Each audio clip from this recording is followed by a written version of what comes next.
본문의 말씀 마가복음 10장 46절부터 52절 말씀으로 불행의 운명을 바꾸십시오 라는 제목으로 함께 은혜 나누겠습니다. 2020년 10월 6일자 경향신문에 10년 전에 사고를 회고하는 기사가 실렸습니다. 2010년 8월 5일에 남미 칠레 산호세 광산에서 작업 중이던 33명의 광부가 지진 여파로 인해서 광산이 붕괴돼서 갱도에 매몰된 사건이 있었습니다. 당시에 전 세계적으로 이것이 큰 이슈가 되었습니다. 한번 넘겨가 주세요. 지하 700m가 되는 갱도에 33명이 갇힌 겁니다. 당초에 칠레 정부에서는 그들이 다 사망했을 거라고 추정했습니다. 그런데 21일 만에 탐침봉을 계속 집어넣는데 그 탐침봉에 메모가 하나 따라오더라고요. 33명 다 건강하다. 이렇게 지하 700m 밑에서 탐침봉을 계속 찔러댔는데 그 탐침봉 끝에 메모지 33명 다 건강합니다. 빨리 구조해 주세요. 이렇게 올라 21일 만에. 그래서 구조 작업이 더 온 나라적으로 시작이 되었습니다. 그들은 90%의 습도와 섭씨 32도가 넘는 무더위 속에서 두려움과 불안함에 휩싸였습니다. 울부짖고 유서를 쓰는 사람, 살려달라고 아우성치고 밤에 막 잠꼬대를 해대고 그러다가 몇 명의 믿음의 사람들을 중심으로 그들이 점점 마음을 추스리고 동료애로 똘똘 뭉쳐가면서 서로 기도하면서 버텨나가기로 그들이 서로 결단을 내립니다. 48시간마다 한 번씩 우유 한 모금과 빵 한 조각을, 빵 한 입을 먹는 거예요. 그 안에 간식으로 주어졌던 우유와 우유도 오래되면 못 먹잖아요. 아마 물 한 모금이었겠죠. 48시간 만에 한 명씩 한 번씩 돌아가면서 한 입 깨물고 우유 한 모금 마시고 그게 48시간. 그렇게 해서 무려 69일을 버틴 겁니다. 그리고 매몰된 지 69일 만에 구조 작업이 성공해서 그들은 무사히 구조가 되었습니다. 그들 중에 대부분이 구출하자마자 하나님 앞에 엎드려 기도하는 모습이 인상적이었습니다. 한번 넘겨봐 주세요. 네, 이렇게 지금 묻혔다가 또 더요. 네, 구조를 이렇게 했어요. 그러니까 구멍을 파가지고 저걸 내려보내는 거예요. 그래서 저 통 안에 한 사람씩 올라오는 거예요. 저거에 무려 700m를 집어넣는 거예요. 네, 계속 내려보세요. 이렇게 올라올 때마다 환호를 부르고 저 사람은 오른쪽에 있는 사람은 대통령입니다. 대통령도 구조 작업에 함께 나와가지고 구조에서 나오면 얼싸 이렇게 나오면 사람들이 이렇게 엎드려서 하나님 앞에 기도하는 이런 모습을 보였습니다. 그리고 그들이 그곳에 매몰되어 있으면서 기록을 남겼는데 매몰된 곳에 그렇게 기록을 남겼습니다. 지하 갱도에서 33명이 8월 5일부터 10월 13일까지 살아남았다. 하나님이 우리와 함께 하셨도다. 그리고 후일 그들 중 일부는 함께 모여서 이스라엘에 가서 요단강에서 세례를 받기도 했다고 합니다. 그들이 구조될 수 있었던 것은 막연한 가능성이 아니라 하나님께 대한 신실한 믿음과 희망 그리고 간절한 기도 때문이었다고 사람들은 이야기했습니다. 구조한 노력과 기술력도 중요했지만 그들이 69일 동안이나 기도하면서 믿음으로 버텼기 때문에 결국 살아남았다는 거예요. 만약 그것에 믿음이 없었다면 그들은 절대 생존하지 못했을 것이라고 이야기합니다. 세상에는 불행한 자신의 운명을, 자신의 인생을 자신에게 주어진 숙명이라고 여기고 불행의 운명에 매여 사는 사람들이 너무나 많습니다. 최첨단 현대 과학을 자랑하면서도 아이러니하게도 이러한 숙명론적인 사고관을 가진 사람들이 너무나 많은 것을 보게 됩니다. 그리고 그렇게 운명에 순응하며 사는 것을 사람들이 매우 당연하게 여기기도 합니다. 자칫 우리의 신앙에도 인간의 책임을 배제한 채 모든 것이 하나님의 주권이라고 생각하는 그런 것이 그저 신앙심이 높은 것이라고 깊다고 오해하는 경우들이 종종 있습니다. 그러나 여러분, 우리가 분명히 알아야 될 것은 우리는 운명에 순응하도록 지음받지 않았습니다. 주어진 운명에 그저 순응하며 살라고 주님이 우리를 짓지 않았다는 것입니다. 만약 그렇게 지으셨으려면 로봇처럼 지었겠죠. 그냥 주어진 운명대로 프로그램대로만 살아라. 근데 그렇지 않습니다. 주님은 우리에게 자유의지라는 것을 주셨습니다. 지금 환경과 상황을 우리의 힘과 능력으로 극복해 나가라고 우리에게 은혜를 주시는 것입니다. 긍정학자로 유명한 노만 빈센트 필 박사는 이렇게 말했습니다. 인생은 바뀔 수 있다. 그러나 그 변화는 오직 믿음의 기도를 통해서만 나타난다. 인생은 바뀔 수 있다. 그러나 그 변화는 오직 믿음의 기도를 통해서만 나타난다. 지컵 메이어라는 신학자도 사람의 인생, 운명을 바뀌는 딱 두 가지의 경우가 성경에 나와 있는데, 한 가지는 하나님께서 주권적으로 그 사람의 이름을 바꿔주신 경우, 아브라함을 아브라함으로, 사레를 사라로, 야곱을 이스라엘, 하나님이 주권적으로 그 이름을 바꿔주신 경우, 그리고 또 한 가지는 믿음으로 기도할 때. 야베스가 대표적인 인물 중에 한 사람이죠. 야베스, 그의 이름은 절망이고 불행이었지만, 낙담이었지만 그는 믿음으로 자신에게 주어진 운명을 극복해냈습니다. 여러분은 어떻습니까? 아니, 여러분은 지금 어떻게 살아가고 계십니까? 그저 운명에 순응하면서 하나님의 뜻이겠거니 하고 살아가십니까? 아니면 믿음으로 운명을 바꾸고 인생을 만들어 가리라고 결단하십니까? 우리는 믿음으로, 신앙으로 인생을 개척해 나가는 사람들임을 반드시 기억하시기 바랍니다. 오늘 본문에 등장하는 사람이 바로 그렇게 믿음으로 인생을 극복한 대표적인 인물 중 한 사람입니다. 오늘 이 말씀 속에서 주님이 무엇을 우리에게 약속하고 계신지, 우리가 어떻게 살아가야 할지 깨닫고 주 앞에 영광 올려드리는 복된 시간 되시기를 예수님의 이름으로 축원합니다. 본문에 오늘 주님은 말씀을 통하여서 불행의 운명에서 우리를 구원해 주신다고 약속하고 계십니다. 불행의 운명에서 우리를 구원해 주시겠다. 오늘 본문에 등장하는 기관 운명의 소유자는 바로 바디메오입니다. 그는 시각장애인, 맹인이었습니다. 바디메오는 디메오의 아들이라는 의미입니다. 바디메오, 디메오의 아들이라.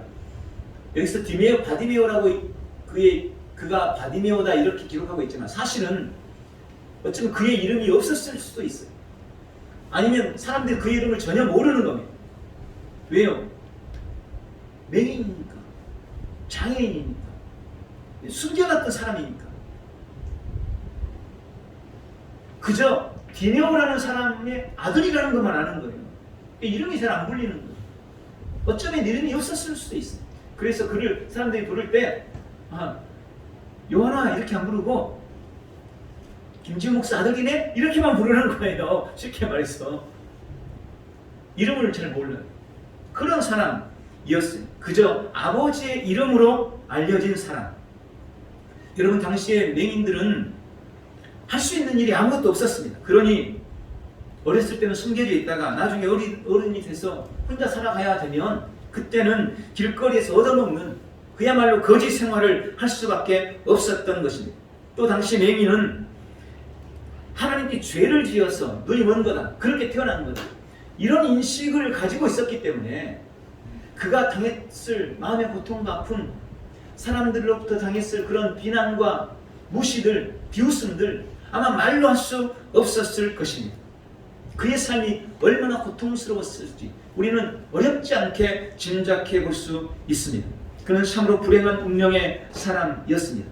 그런데 어느 날 그 불행한 운명의 바디메오가 예수님을 만나게 되었습니다. 그리고 그의 불행한 운명이 송두리째 바뀌는 놀라운 그 경험, 놀라운 은혜를 누리게 됩니다. 여러분, 우리 주님은 오늘 불행한 우리의 인생도 바꾸시는 분이시라고 주님은 오늘 이 바디메오의 기적을 통해 지금 우리에게도 말씀하고 계시는 것입니다. 불행한 운명으로부터 내가 너를 구원해 주리라 약속하십니다. 오늘 이 약속을 우리의 온 삶에 누리시기를 축원합니다. 저는 본문의 사건을 보면서 이 바디메오가 그의 불행의 운명을 바꿀 수 있었던 몇 가지 중요한 단서들을 발견해 냈습니다. 그 첫 번째는 바로 47절에 그가 기회를 놓치지 않았다는 것입니다. 여러분, 그는 기회를 놓치지 않았기 때문에 그의 불행한 운명을 바꿀 수 있었습니다. 세상에서 가장 서글픈 말 세 가지가 있다고 그래요. 첫 번째는 하려고 했는데 라는 말이랍니다. 두 번째는 할 수 있었는데 이 말이에요. 세 번째는 해야 했는데 이런 말입니다.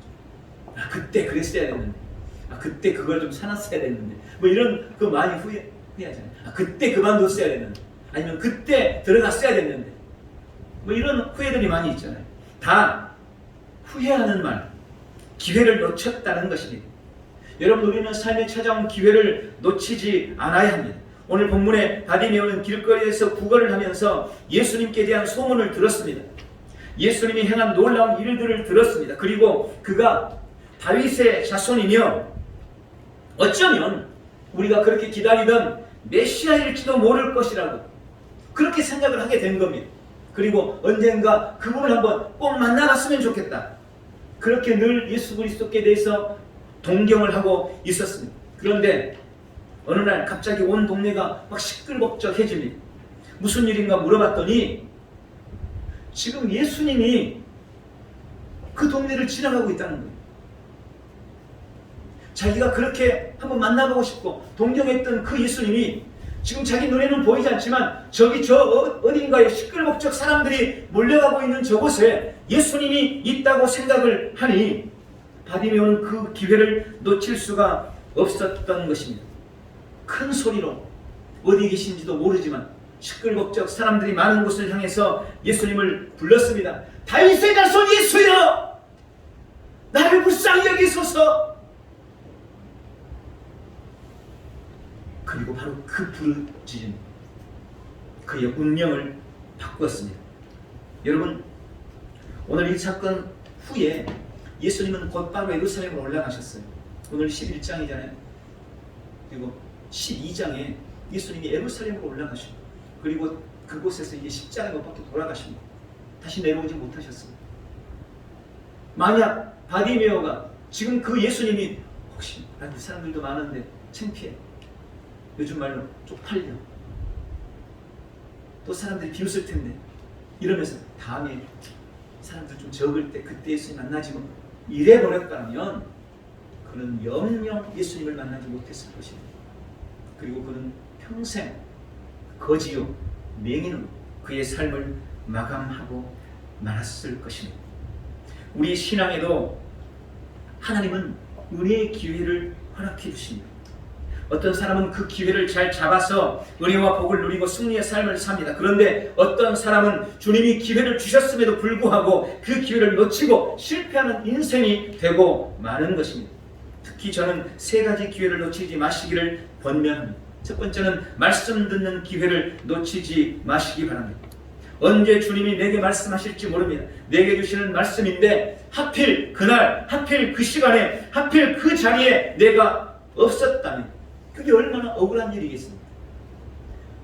목사들은 종종 그런 생각을 해요.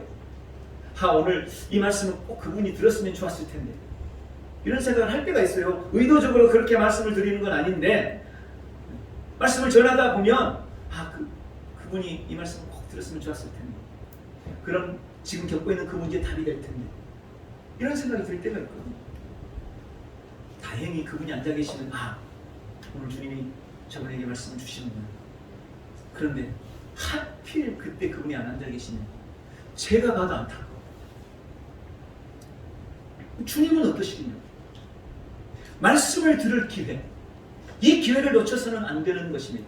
오늘 바디메오도 그렇고 누가복음 19장에 나오는 삭개오도 그렇고, 특히 마르다의 동생 마르다는 열심히 일하는데 혼자 예수님 앞에 엎드렸던 마리아, 그들의 공통점이 말씀을 들을 기회를 놓치지 않았다는 것입니다. 그리고 그들은 그 기회를 붙잡아서 큰 은혜를 누렸습니다. 또한 우리는 기도하는 기회를 놓치지 않아야 합니다. 여러분, 기도에도 때가 있다는 걸 아십니까? 주님이 우리에게 기도를 요구하실 때가 분명히 있습니다. 주님이 지금 기도를 원하시는 것 같아. 그런 감동이 와요.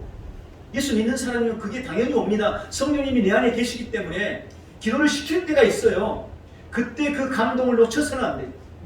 주님이 나에게 기도하라고 할 때는 내가 가서 기도해야 돼요. 급하다 할 때는 화장실에도 가가지고 기도하셔야 돼요. 또 주님이 금식을 해보면 어때? 이렇게 말씀하실 때가 있다니까요. 그럼 새벽 예배 나와야 되지 않겠니? 말씀하실 때가 있다니까요. 그때 그 기회를 놓치지 않으시기 바랍니다. 이사야서 55장 6절에 말씀합니다. 너희는 여호와를 만날 만한 때에 찾으라. 가까이 계실 때 그를 부르라. 여러분, 때가 지나면, 늦어지면, 멀어지면 늦습니다. 바디메오가 예수님이 가까이 왔을 때 그를 부른 거예요. 동네를 지나가고 나면 불러도 예수님 만날 수가 없어요. 기회가 있을 때, 기도할 기회가 있을 때 주 앞에 엎드리시기를 바랍니다. 기회 있을 때마다 은혜의 보좌 앞으로 기도의 자리로 담대히 나아가는 복되는 성도들 되시기를 바랍니다. 또한 우리는 헌신의 기회를 놓치지 말아야 합니다. 주를 위한 헌신에도 기회가 있습니다. 열왕기상 17장에 보면 유명한 사르밧 과부의 이야기가 나옵니다. 그녀는 남은 한 움큼의 밀가루로 이제 마지막 빵을 만들어서 아들과 먹고 죽으려고 했습니다. 그런데 하나님은 엘리야 선지자를 통해서 마지막 남은 그 빵을 요구했습니다. 벼룩의 간을 때리는 것 같은 그 요구에 그 여인은 놀랍게도 아멘하고 순종하며 헌신했습니다. 아들과 자신의 유일한 빵, 마지막 빵을 기꺼이 주의 종을 위해서 내어 놓은 것입니다. 그리고 하나님은 그녀의 그 헌신에 마르지 않는 축복으로 축복해 주십니다. 아무리 퍼내도 밀가루가 마르지 않아. 아무리 따라도 기름병에 기름이 마르지 않는 놀라운 축복. 여러분, 헌신의 기회를 놓쳐서는 안 됩니다. 특별히 가장 중요한 헌신은 복음 전파를 위한 헌신입니다. 영혼을 얻는 일에 기회를 놓치지 마십시오. 사실 일생을 살면서 우리가 그리스도인으로서 가장 큰 후회는 바로 그거죠. 그때 내가 복음을 전했어야 되는데. 여러분, 그런 일들이 우리의 삶에 얼마나 많습니까? 그때 그 사람한테 복음을 전했어야 됩니다. 여러분, 그런 후회하지 않도록 복음 전파의 기회를 놓치지 않으시기를 바랍니다. 오늘 바디메오가 자신에게 찾아온 기회를 놓치지 않았기 때문에 운명을 바꿨다는 것을 기억하십시오. 말씀을 들을 기회, 기도할 기회, 헌신할 기회를 놓치지 않는 복된 성도들이 되시기를 축원합니다. 또한 운명을 바꿀 수 있었던 두 번째 단서, 오늘 본문 47절, 48절에 보니까 그는 간절히 기도했습니다. 간절히 사모했습니다. 바디메오는 자신의 불행한 운명을 바꾸는 일에 간절했습니다. 그의 간절함이 찾아온 기회를 놓치지 않게 했던 것입니다. 저는 그의 간절함을 본문에서 두 단어로 묵상했습니다. 첫 번째는 47절에 나와 있는 소리 질러입니다. 47절에 보니까 바디메오는 나사렛 예수시란 말을 듣고 소리를 질렀습니다. 나사렛 예수시란 말을 듣고 소리 질러 이르되 다윗의 자손 예수여 나를 불쌍히 여기소서. 여러분, 그는 기회를 놓치지 않기 위해 소리 질렀습니다. 여기 다윗의 자손이란 말은 단순히 혈통을 말하는 것이 아니고 메시아를 가리키는 말입니다. 칭호입니다. 그는 자신의 운명을 바꿀 수 있는 메시아 그리스도를 놓칠 수 없었습니다. 그래서 온 힘을 다해 주님을 부른 겁니다. 여러분, 오늘 바디메오가 조용히 속으로 말하지 않았다는 것을 주목하시기 바랍니다. 물론 예수님은 이미 바디메오를 알고 계셨을 겁니다. 삭개오를 아셨듯이 이미 바디메오를 알고 계셨습니다. 하나님이신 그분이 그가 조용히 말한들, 속으로 말한들 못 들으시는 분이 분명히 아니십니다. 그럼에도 그는 큰 소리를 질러 예수님 앞에 간구했습니다. 마음의 간절함은 반드시 우리 입으로 터져나오게 되어 있습니다. 종종 사람들이 그렇게 말해요. 뭘 그렇게 소리를 지르냐? 하나님이 조용히 기도하면 안 들으시냐고 그렇게 말하는 사람이 있습니다. 그건 간절함의 차이입니다. 진짜 간절하면 소리 지르게 돼 있어요. 위기의 순간, 결정적인 순간에는 소리쳐야 하는 것입니다. 그런 의미에서 입술의 선포는 마음의 고백보다 더 중요한 것입니다. 소리 질러서 여러분의 간절함을 하나님 앞에 보이시기를 바랍니다. 또 한 가지 그의 간절함을 의미하는 단어는 48절에 나오는 더욱 소리 질러입니다. 48절에 보니까 바디메오가 예수님 앞에 소리를 질렀는데 문제가 발생했어요. 주변의 사람들이 꾸짖으며 잠잠하라고 한 것입니다. 야, 조용히 해! 시끄럽다고. 왜 그렇게 떠드냐고. 다른 사람에게 방해가 된다고. 먼저 예수님을 따르던 사람들, 예수님 가까이 있던 사람들이 바디메오를 꾸짖었습니다. 그를 의기소침하게 했어요. 우리 주변에서도 종종 그런 사람들이 있죠. 아니, 예수님을 믿어도 뭘 그렇게 유별나게 믿냐. 좀 상식선에서 점잖게 좀 신사적으로 예의를 갖추고 다른 사람들에게 좀 미움받지 않게 적당한 선에서 하라고. 너만 예수님 믿냐고.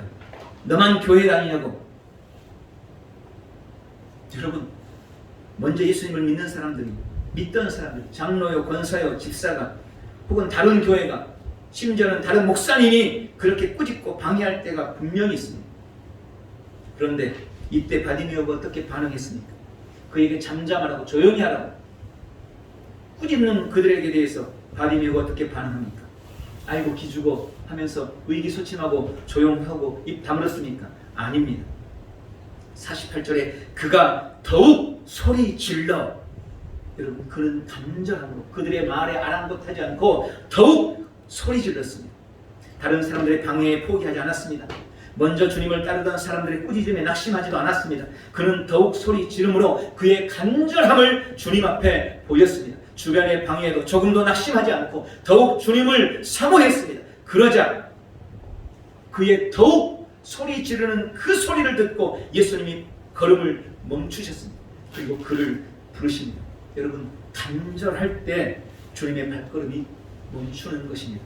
간절할 때 주님의 마음이 움직이시는 것입니다. 간절할 때 크고 은밀한 일이, 은밀한 역사가 우리의 삶에 나타나는 것입니다. 간절히 사모함으로 불행한 운명을 바꾸시기를 바랍니다. 세 번째, 그가 운명을 바꿀 수 있었던 세 번째 단서는 그가 겉옷을 던져 버렸기 때문입니다. 50절입니다. 바디메오는 예수님이 부르시자 겉옷을 내버리고 뛰어 일어나 예수님께로 갔다, 이렇게 기록되어 있습니다. 겉옷은 당시 사람들에게 중요한 의미를 갖습니다. 자신의 신분을 나타내기도 하고 자신을 보호하며 낮에는 더위를 막고 밤에는 추위를 막습니다. 또 옷이 귀하던 시대에 겉옷은 그의 큰 재산이기도 했습니다. 그런데 앞도 못 보는 맹인이 누가 집어가 버릴지도 모르는데 그 겉옷을 던져버리고 예수님께 뛰어갔다고 말씀합니다. 저는 이 겉옷을 내버렸다는 것을 두 가지 의미로 묵상했습니다. 첫 번째는 겉옷을 버렸다는 것은 옛 것을 청산했다는 것입니다. 지난 것을 내려놓았다는 것입니다. 여러분, 모든 좋은 것은 기존의 것에 대한 포기, 기존의 것에 대해서 내려놓을 때 얻을 수 있습니다. 이미 가진 것을 내려놓지 않으면, 이미 가진 것을 포기하지 않으면 더 좋은 것을 얻을 수가 없는 것입니다. 베이징 올림픽이 오늘까지인가요? 지금 한참 선수들이 열심히 하고, 오늘도 보니까 아침에 나오기 전에 보니까 금메달, 은메달, 동메달 한국 선수들이 이렇게 딴 걸 제가 봤습니다. 운동 선수들이 메달을 위해서, 승리를 위해서 많은 것들을 희생하고 포기해야 됩니다. 안일한 삶을 포기해야 됩니다. 편안한 것을 내려놔야 됩니다. 그게 없이는 절대 메달을 딸 수 없습니다. 그래서 누군가는 그렇게 말했다고 해요. 나보다 더 땀을 많이 흘린 사람, 나보다 더 많이 포기한 사람이 있으면 나는 기꺼이 그에게 금메달을 내놓겠다. 얼마나 자신을 내려놓느냐, 얼마나 자신을 포기하고 얼마나 자신을 희생하느냐, 그거에 성패가 달려있는 거예요. 이것도 갖고 저것도 갖고, 아니요, 둘 다 절대 가질 수 없습니다. 하다못해 살을 하나 빼려고 그래도 먹는 것에 대한 즐거움을 좀 내려놔야 돼요. 포기해야 돼요. 그렇지 않으면 방법이 없어요. 새 옷을 입으려면 기존에 입고 있는 낡은 옷을 벗어야 되는 겁니다. 이게 아깝다고 그냥 입은 채 새 옷을 입을 수 없어요. 그래서는 안 되는 거죠. 그럼 의미가 없는 겁니다. 지금 예수님이 부르시는데, 예수님께 가야 하는데 걸치고 있던 겉옷, 더럽고 냄새나는 겉옷을 입은 채로 자신을 감춘 채로 예수님께 나갈 수가 없었습니다. 그래서 그는 그것을 내버리고 주님께로 달려가는 것입니다. 우리도 예수님을 온전히 따르려면 믿기 전에 사고와 습관과 익숙해져 있던 생활 방식들을 반드시 버려야 합니다. 온갖 어둠의 일들과 낡은 삶을 청산해야 하는 것입니다. 예전에 입던 옷을 그대로 입고는 절대 주님을 따를 수가 없습니다. 바디메오는 이전 옷을 벗어버리고 옛 것을 청산하고 주님을 만났습니다. 또한 겉옷을 내버렸다는 것은 저는 지체하지 않았다는 것으로 묵상했습니다. 50절에 겉옷을 내버리고 뛰어 일어나 에서 여기 뛰어 일어나 라는 말은 용수철이 튀어오르듯이 점프했다는 그런 표현입니다. 그래서 영어 성경에는요 점프라는 표현이 나와있어요. 점프했다는 거예요. 평소에는 아침에 일어나는 것이 너무나 힘들고 귀찮아서 새벽 예배 나올 때도 알람이 울려놔도 그냥 바로 안 일어나고 몇 분을 기다리다가 어떨 때는 그냥 너무 오래돼서 못 나오기도 하고 이런 경우 있잖아요. 아침에 일어나는 게 얼마나 힘든지 몰라요. 그런데 소풍 가는 날은 몸이 번쩍 일어나집니다. 내가 좋아하는 낚시하러 갈 때는 몸이 번쩍 일어나져요. 아침에 조기 축구하러 갈 때는 깨우지 않아도 몸이 번쩍 일어나져요. 알람이 울리기도 전에 알람 소리도 아직 안 났는데도 벌떡 일어나요. 그때는 뭐 뒹굴고 이런 게 없어요. 여러분 딱 이 표현인 거예요. 오늘 바디메오가 뛰어 일어났다는 표현이 딱 이 표현입니다. 바디메오가 지금 예수님이 자기를 부르는 것이 너무 좋아서 빨리 예수님께로 가야 하는데 뛰어 일어나는데 그 전에는 그렇게 소중했던 그 겉옷이 지금은 거추장스럽고 방해가 되는 겁니다. 그래서 그는 그 겉옷을 벗어 던져버리고 뛰어 일어나서 예수님께로 달려간 것입니다. 주섬주섬 뭘 챙기느라 옷 개놓고 뭐 늑장 부리지 않았다는 것, 조금도 지체하지 않았다는 것입니다. 저는 이것이 주님 앞에 예배에 나오는 저의 모습이기를 원합니다. 이것이 교회에 나오는 우리 성도들의 모습이기를 원합니다.